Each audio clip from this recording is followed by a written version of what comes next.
آپ کو بتائیں کہ جدام کے مریضوں کی مسیحا اور پاکستان کی مدر ٹریزا ڈاکٹر رت فاؤ کی آج 90ویں سالگرہ ہے۔ انہوں نے 1960 میں اپنا ملک جرمنی چھوڑ کر پاکستان آ کر باقی زندگی مریضوں کی خدمت کرتے ہوئے گزار دی۔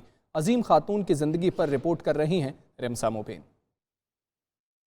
9 ستمبر 1929 کو جرمنی میں پیدا ہونے والی عظیم رت فاؤ ایسی باہمت خاتون تھیں جنہوں نے مریضوں کے لیے اپنا ملک چھوڑ دیا۔ جزام کے مریضوں کے علاج کی ذمہ داری اٹھائی تو ساری زندگی وقف کر دی، لیکن جذبہ ماند پڑنے نہ دیا۔ آج 90ویں سالگرہ پر گوگل نے بھی ڈوڈل کے ذریعے انہیں یاد رکھا۔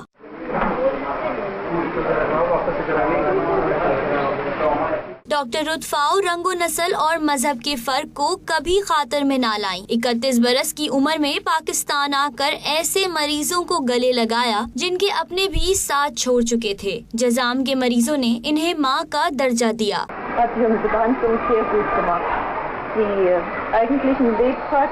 ڈاکٹر رت فاؤ نے 57 سال تک انسانیت کی خدمت کی۔ پاکستانی قوم ان کی خدمات کو کبھی فراموش نہیں کر سکتی۔ ڈاکٹر رت فاؤ کا انتقال 10 اگست 2017 کو کراچی کے نجی ہسپتال میں ہوا، جس کے بعد انہیں مکمل سرکاری اعزاز کے ساتھ سپرد خاک کیا گیا اور سندھ حکومت نے کراچی کے سول اسپتال کو ڈاکٹر رت فاؤ کے نام سے منسوب کر دیا۔ رمسا موبین، 92 نیوز، کراچی۔